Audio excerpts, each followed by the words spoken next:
So before we get started, we are going to share a couple of housekeeping items. We'll ask you to please keep your microphone muted during the presentation. However, we encourage you to keep your camera on for some face-to-face time. Along the bottom of your screen, you will find a chat button. Feel free to use this feature to introduce yourself and to connect with your college community. So we are going to give everyone a fun question to answer. All you have to do is answer the question by typing in the chat, but please wait to press send until we say so, since we are going to share our answers at the same time. So the question is, name one cause that you care about or you are interested in. Okay, let's wait until everyone has a chance to type their answer.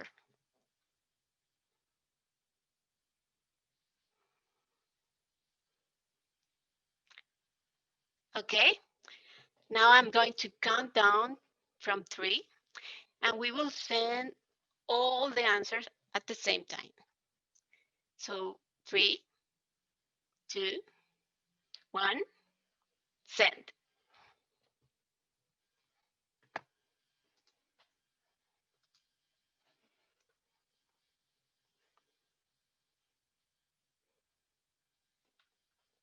Wow, well, I can see that a lot of you is interested in the environment, mental health, sustainable cities. Well, that's great. Now,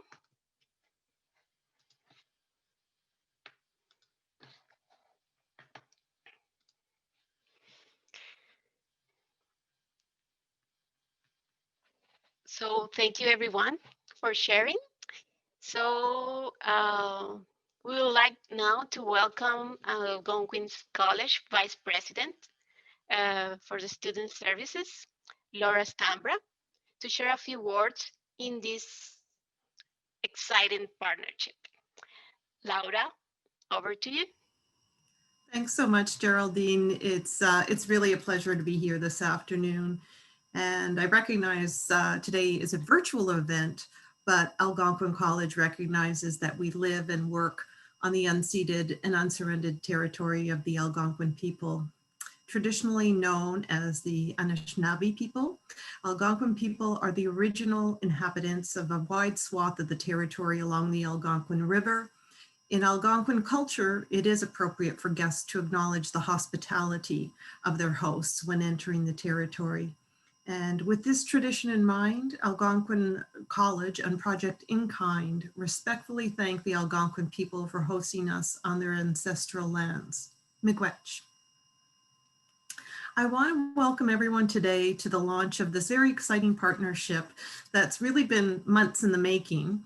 And Algonquin College has a long history of volunteerism, one I'm really proud of, and civic engagement. The next steps in our journey as a college is a partnership with Project In Kind, which is the world's first global impact movement on in-kind giving, which I think is fantastic.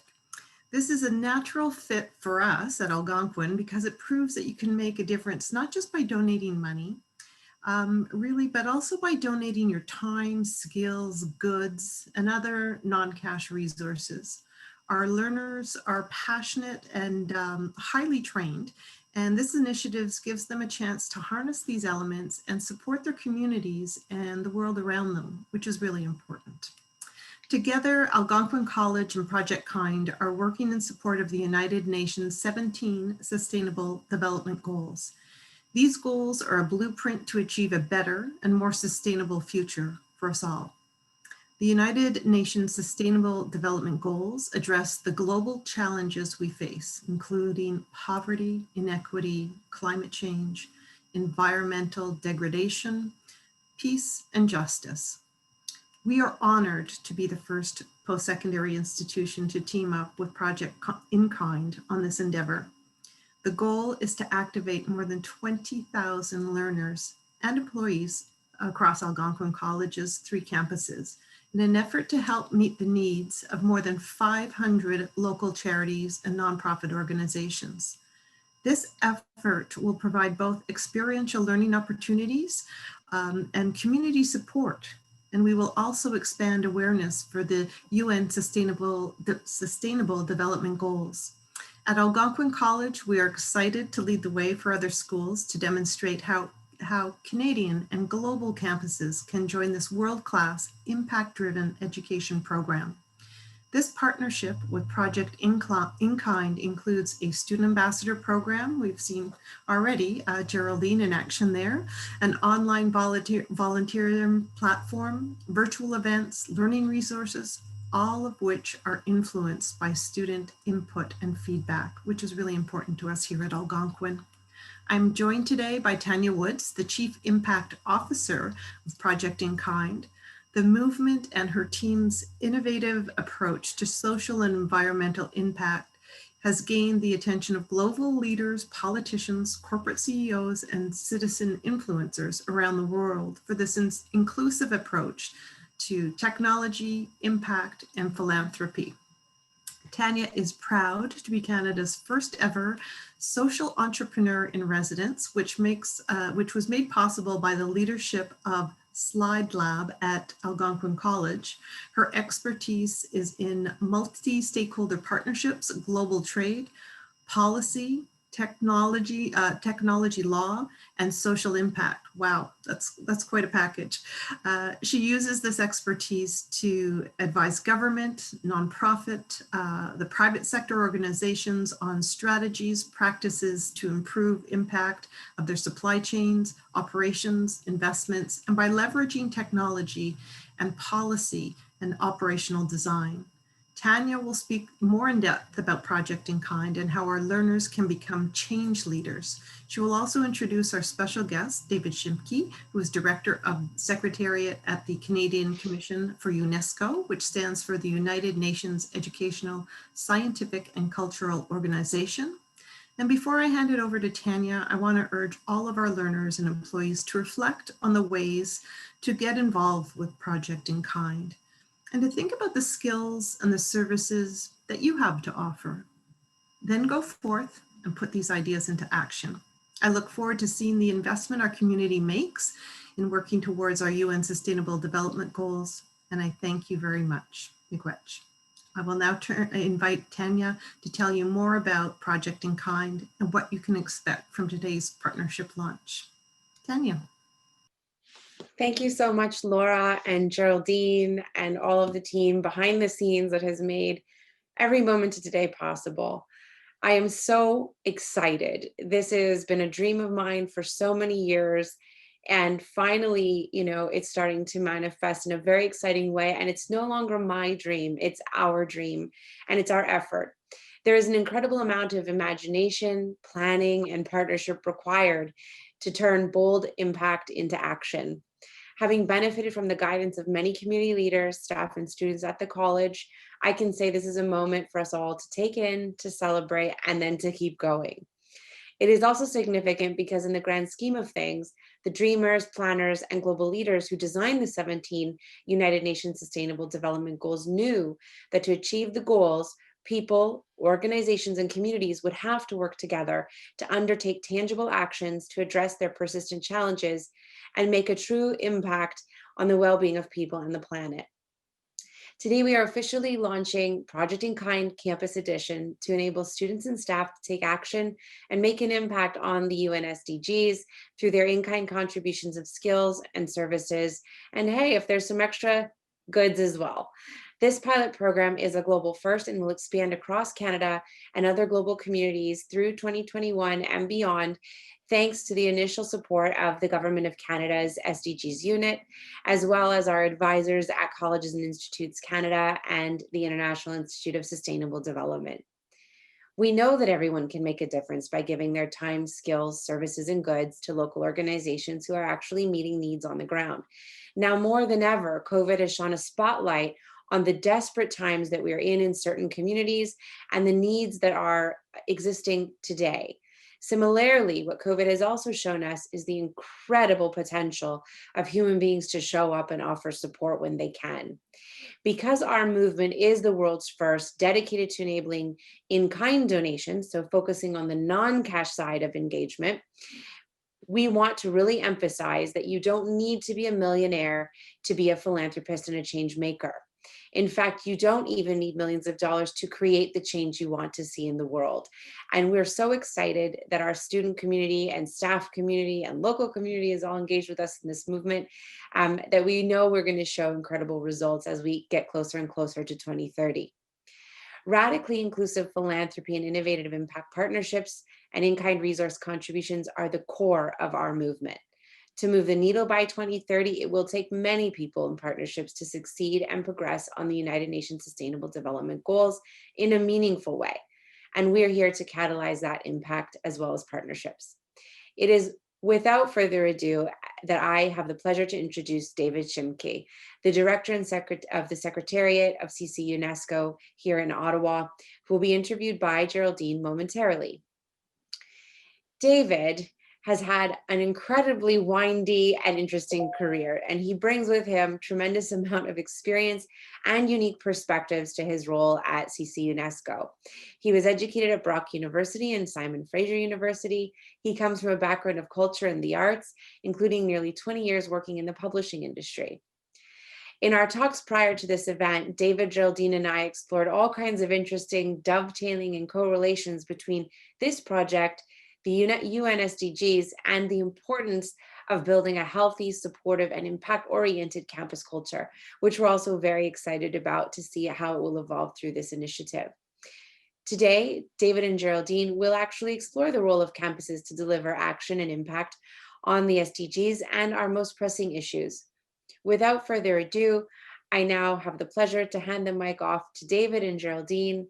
David, welcome. Geraldine, welcome back, and over to both of you. Thank you, Tanya. David, we are super pleased to have you here. And as you know, I have a few questions to ask. And then our guests will have a chance to ask a few questions as well. So let's get started. First, I want to ask you about what is CC UNESCO and what are the UN SDGs, and for those that don't know about them. So can you tell us about?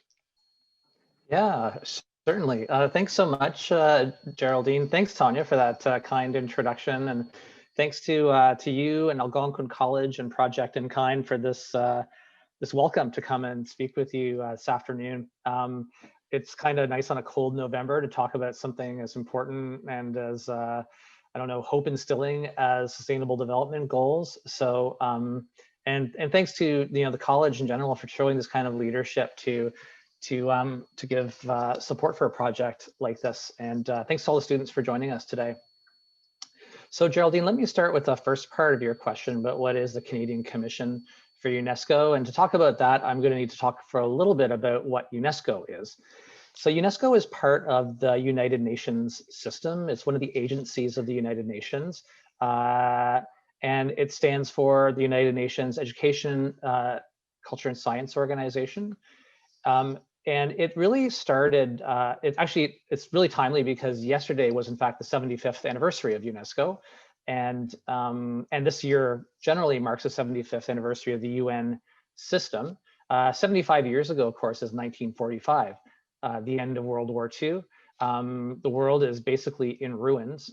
There's been years of fighting, destruction, and out of the rubble, people are gathering to say, what's next? Like, how can we rebuild the world, and how can we make sure that this sort of war doesn't happen again?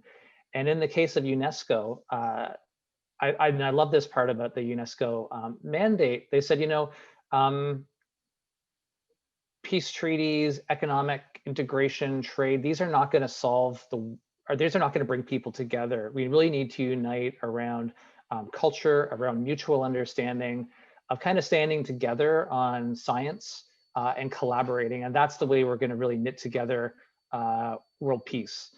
Now, have we delivered on that? Well, of course not. There's all sorts of issues, but in general, it's such a powerful mandate, you know, to be kind of focused on peace, because that's ultimately what sustainable development is about too. It's ensuring that people can achieve their aspirations, that they can live in justice and in peace with others, and that our planet's sustainable.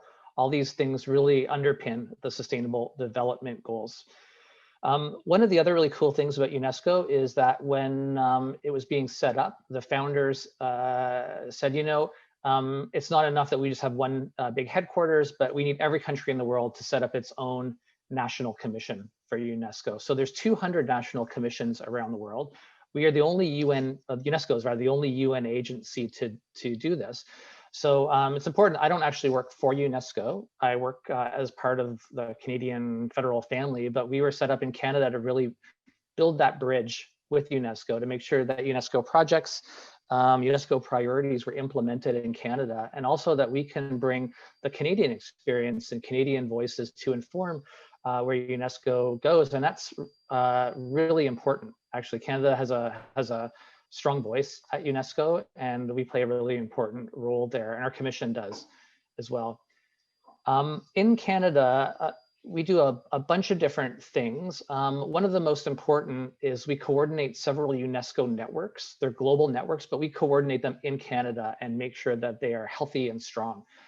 So this includes, the most famous one, of course, is UNESCO World Heritage Sites. These are these sites of worldwide significance. But there's many other networks that we coordinate as well. The Coalition of Inclusive Municipalities is a network of about 90 Canadian cities and towns that are united in the fight against racism and discrimination. We have UNESCO chairs, which are located in universities around the country that are doing particular research linked to UNESCO priorities. There's UNESCO Biosphere Reserves, which are special sites that conserve and preserve natural environments. Global Geoparks, which showcase geological heritage. There's UNESCO Creative Cities, another designation. Toronto, Montreal, and Quebec City hold that designation in Canada.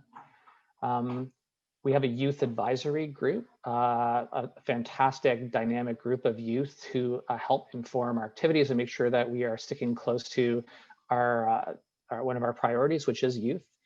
And lastly is our Associated Schools Network, which is tied to a UNESCO network of about 11,000 kindergarten to grade 12 schools around the world.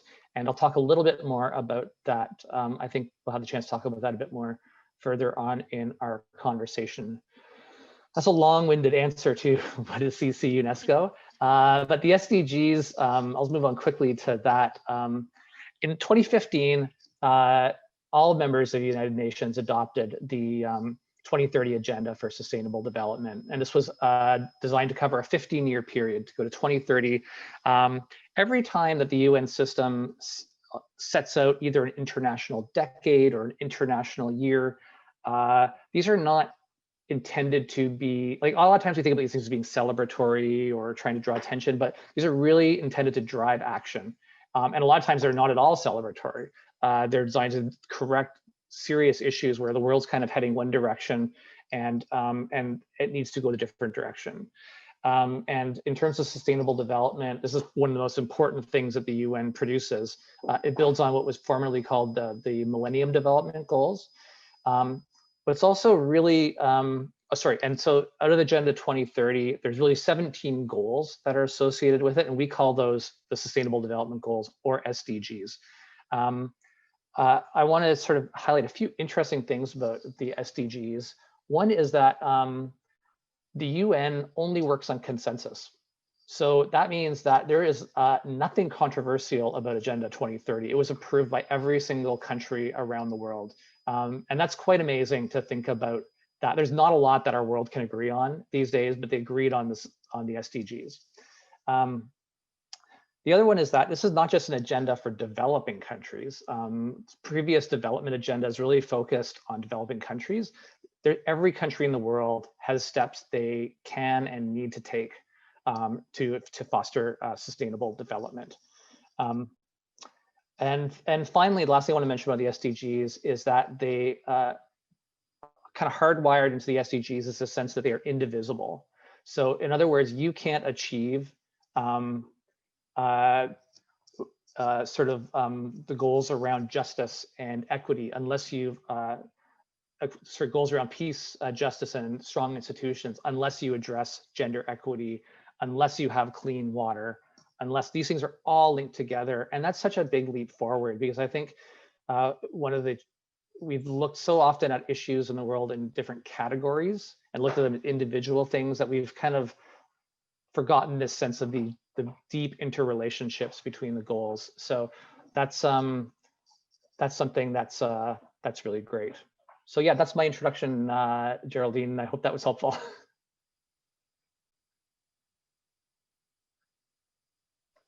It's a really complete introduction. Thank you, David. You're welcome. I would like to know how does UNESCO help schools learn about and take action on the UN SDGs? Yeah, thanks, Geraldine. SDGs are super critical to our work as a commission, and as they are to most other entities that are associated with the UN. So I'll break that up into a couple different segments. So in terms of, most of our work is with K-12 schools, and for teachers and students there, they're part of, as I mentioned, the UNESCO Associated Schools Network.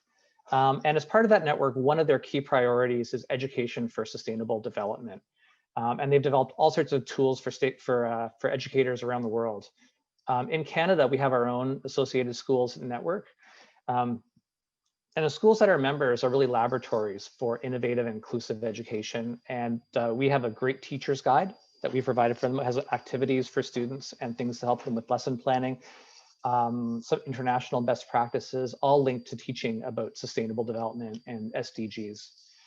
And what I think is great is the schools themselves take initiatives. Like, we sort of help them get connected, but then they do things on their own. And so one example I want to give is Elm Creek School, which is in Elm Creek, Manitoba. And they just wrote to us to say what they were doing for SDGs. And so, and this is great. This lines up so well with Project in Kind. But their school has developed an annual food drive to create non-perishable food items. And this they've closely linked with SDG 2, Zero Hunger. They also have an annual drive to collect school supplies, personal care items, and small toys for kids in developing countries. And that they link to SDG 4, quality education. And then the other initiative they developed is a school-wide composting system using worms, vermicomposting, to break down compost for the school garden. And then they actually use the vegetables that grow for their school canteen. So there you go, SDG 12, responsible consumption and production. Like, it links up so well. And I can see the look on Tanya's face, because I know this really resonates with Project in Kind and what the goals are here. So I think that's fantastic. We also work with the university and college sectors, educators as well. We have this, I mentioned this network called UNESCO Chairs.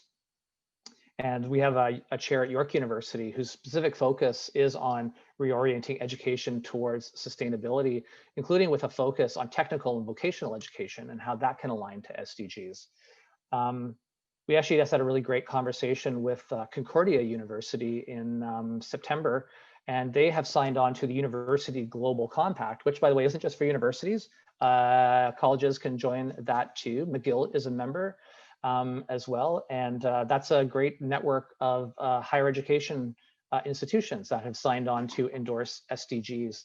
And it's a great initiative. In terms of students, we also work directly with students and youth. We developed this national a guidebook for youth engagement in national commissions. I mentioned these 200 across the world. And that's really focused to help drive youth voices in favor of SDGs. Also, another one of our associated schools just completed today a big session on Black Lives Matter. It was at David Suzuki Secondary School. And this is a partnership with the Center for Global Education that we helped. And this is, of course, supports the SDG around reducing inequalities. And we've also done partnerships on helping teachers access anti-racism training and to foster really inclusive education approaches. So that's just a few examples of what we've done to support uptake of SDGs with schools and with students. Well, thank you, David. Now I would like to know your opinion. Why it is so important for campuses to engage with the UN SDGs by supporting local charities and nonprofits through skilled volunteer and donating in-kind services and goods? Yeah, great question. I think it's so easy, and I think it's, I think all of us fall into some of these traps of thinking that the work is up to other people, especially governments or big NGOs, that they're kind of doing the work. And there's something true about that, right? Like governments play a huge role in whether we will meet the SDGs or not. And so in that respect, voting is one of the biggest things that people can do really to advance sustainable development. But of course, governments are not, it's not just up to governments. And Tanya said this so clearly in her introductory remarks. Every organization, every individual, every small group can take steps to advance SDGs. And just like that Elm Creek school that I just described. And, there's the great thing about the SDGs too, is like, if you're looking for a global to-do list, it's already set up for you really in the SDGs.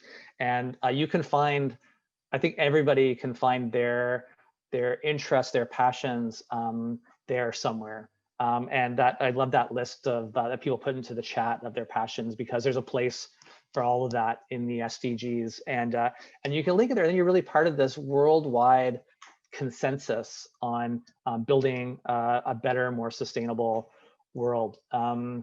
And a couple things that occurred to me, like one, Geraldine, is like the student association that you run, like you're part of the governance structure of the university. And in that respect, you're playing a role in peace, justice, and strong institutions. Without these institutions, we're really lacking in our world. And you see that happen in places where there aren't strong institutions. So that involvement right there is playing a role. If you help a food bank with fundraising, or donations, you're contributing to the Zero Hunger SDG.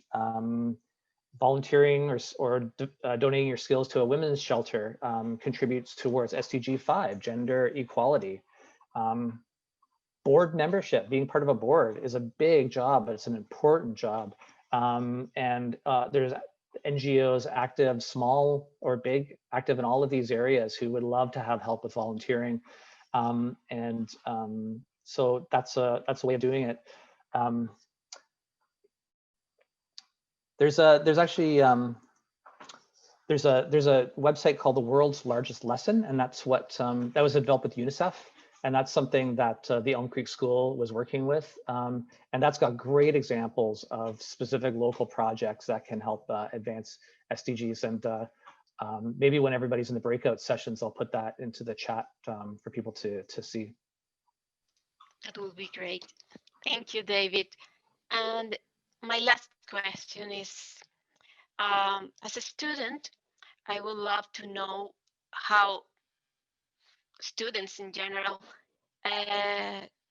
can champion project in kind and make measurable impact in the UN SDGs, and get others to carry this important message forward. Do you have any advice for us as students? I do, and the best thing is that it's actually also one of the SDGs. The last one, SDG 17, is partnership for the goals, and partnership at its heart is about working together with people. So often, I mean, it's interesting in our position at the Canadian Commission for UNESCO, we hear from people all the time who are doing fantastic work, but they're not necessarily connected to others doing that work. And And, I think we have so much we can learn from each other and so much kind of moral support we can provide to each other when we work to advance the SDGs, and we all share that commitment. So I think Project in Kind is just fantastic in the way that it's really networking everyone who's working towards SDGs together. And we can't, we need each other's brain power too to solve the world's problems. Many heads are always better than one. So that's definitely one of the biggest pieces of advice that I can give. And in fact, our own commission, we're kind of hardwired to work in partnership. We never want to do things on our own, because if we do things on our own, we're just going to lose out an opportunity to build the impact, to spread the news. And the other thing I just wanted to share is that I think, to keep hoping. I think that the SDGs are an invitation to all of us to hope for a better world. Sometimes it can seem like the world's a bit of a hopeless case, and that there's, things, that there's continual conflict, and people who just refuse to take action on things. But we need to believe that change is possible. And the SDGs is interesting too. There's actually reporting on the SDGs that you can see, and we're actually making progress on several SDGs, and some, we're not. Some we're actually falling behind.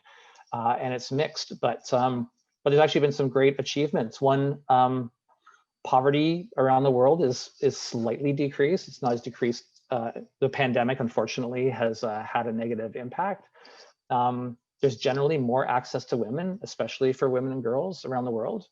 And one of the targets was for the SDGs, and this will be relevant to the students on the call, is that one of the targets was for there to be every country in the world have a youth employment strategy. And that's actually the case now. Almost every country, there's a few outliers, but almost every country around the world now has a youth employment strategy. So that's, that's one example of something that was accomplished and motivated through the Sustainable Development Goals. So hope.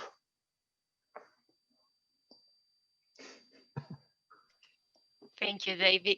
Thanks for all those great news and for inspiring us. Now we are going to breakout rooms. So we are going to be placed in smaller working groups to chat about the UN SDGs. Hi, so welcome back, everyone. I hope you had meaningful conversations in your groups. Now we are going to give each group 1 minute to share their question or whatever they talk about in their groups. So let's start with Matt.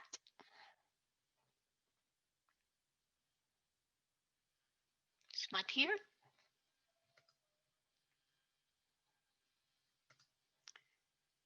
Nope. Okay. We can go ahead with Martha.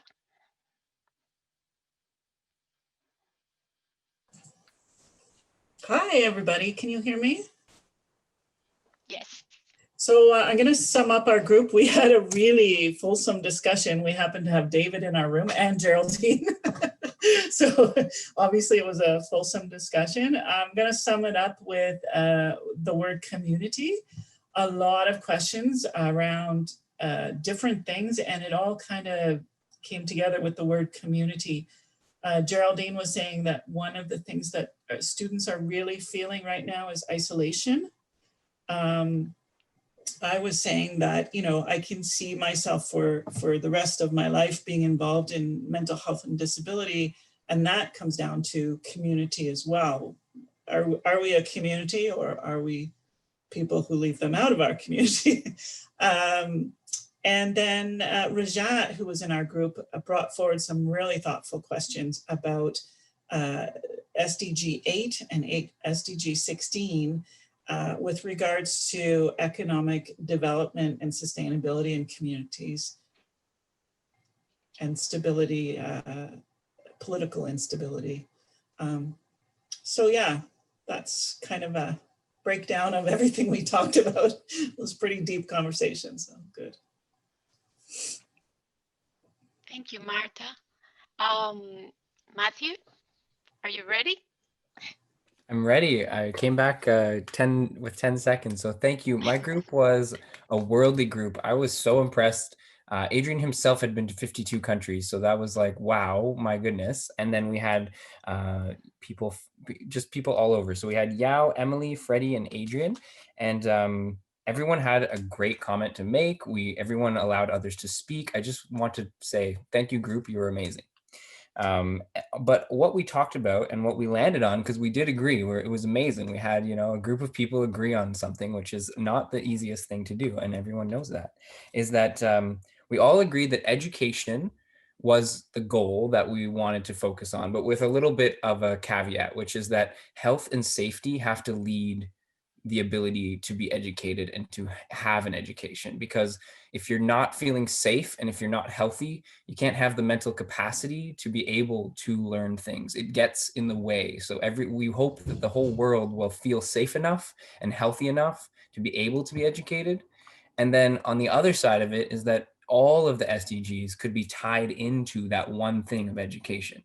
We can't make changes in almost any of those goals if we don't know what the problem is first, if we don't make sure that everyone understands and has a good, healthy understanding and education to be able to work off of, to be able to make decisions for themselves and feel good about them and have those opportunities. So I hope for the group, I've summed us up pretty well. Again, thank you, group. You were awesome. And I hope to sort of hear that. So the real question was just, David, how do you think that we can move education forward specifically in this time and create a safe environment for everyone? Thanks, guys.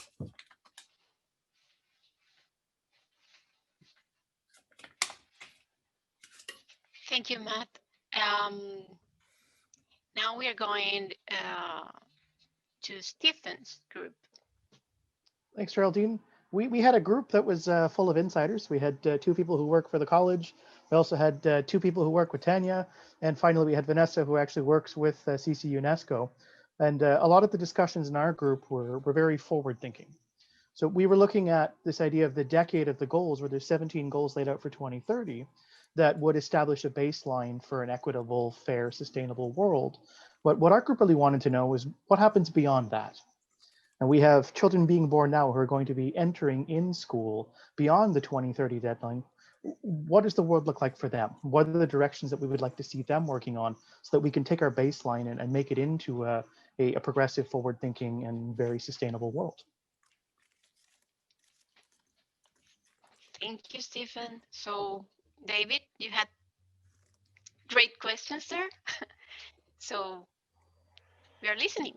All right. Well, thank you so much. And it sounds like from the reporters who were just telling those sessions that you all had really rich discussions, which is pretty cool considering we didn't have that much time. But the great thing about SDGs too is it takes you right into some pretty deep conversations straight away. And I think that's, oh, and Tanya's got a question too. Do small organizations and small impact actions count towards the UN SDGs? Okay, I'm gonna write that one down too.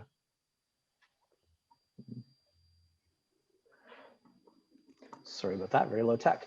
The, so yeah, really rich conversations. I just wanna mention, I didn't say this in the earlier remarks, but 2020 marks what they're calling the decade of action. This is the last 10 years before we hit 2030, and it's really, you know, to try to spur some really urgent action on SDGs now. And I would encourage you, you know, to go take a look, Google searching on SDG things, because there's some really interesting forums and activities and things that are out there as well that might be interesting for you. So a couple of thoughts on in terms of education, moving education forward from Matthew's group. It's you know, I think that there's extents to which there can be volunteering in educational sessions, tutoring, working with youth programs, big brothers, big sisters. These are all ways in which individuals can contribute their time and skills towards helping with education. That's on an individual basis. On a systemic basis, it's a bit more challenging, but some of you may be working in schools, and you certainly within the college, you have opportunities to champion SDGs in this context, which I think is already clearly happening. So yeah, those are just a few thoughts around education. We work very closely with the Council of Education Ministers across the country, and they are really interested in SDGs as well. So I think there's some good things happening, and my understanding is that SDG 4 is actually one of the SDGs where we've seen the most progress. And so I share with you this belief that the education is foundational to SDGs, and thank goodness that that's one of the ones where we're having more success than others. The other thing that just the conversation that in our group and others is around taking care of yourself too, and being in community. And I think that the SDGs are kind of at a very global level, and it can feel a bit overwhelming. And Project in Kind, I think, is going to be a way of helping people feel a little bit more like there's something that can be done locally connected to others. I think that bringing a sense of kind of purpose, Geraldine mentioned that by having a sense of purpose, that can help us feel like we're accomplishing, even when we're sort of stuck in our homes or in really restricted, self-restricted in terms of our social networks. Even volunteering is more challenging, obviously, when you're in this sort of pandemic measures. So definitely taking care of yourself is super important, and don't feel like, no one should ever feel like a sense they have to do this out of a sense of guilt for being like heavily, like there's a lot of stuff to do around the world, right? Can't sit on everybody's shoulders, but we can all take some steps and do some things to help advance, even in our personal choices. SDG 12, responsible consumption, in terms of what you buy and how you buy it. That's a way to to also contribute to SDGs.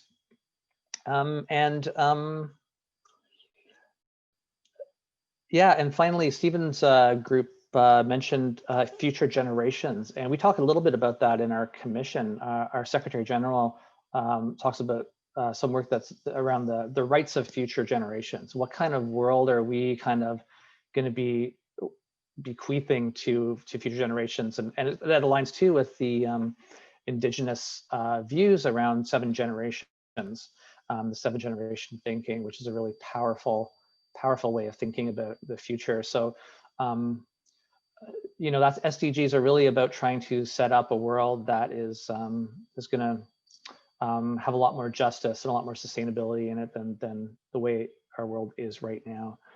So I hope that this was helpful. I hope that answers in response to some of your questions, but those are great questions, and in many ways they kind of speak for themselves. So I'm not sure I needed to answer them that much. Well, thank you, David. I feel inspired, and I hope that we have a lot of students joining us, and yes, to try to make a little bit for the SDGs. And thank you everyone for engaging today. Thank you to the students that participated. Thank you for your thoughtful questions. And to our special guest speakers, Laura Stambra, Tanya Woods, and David. Thank you as well to all the amazing staff and students, ambassadors, for assisting to make today's event possible, and for the launching of this partnership with Algonquin College. For those of you interested in learning more about the Project in Kind and the SDGs, You'll find the links in the chat, and also reach out to the AC Hub volunteer opportunities website. Thank you, everyone, and we look forward to connecting again soon.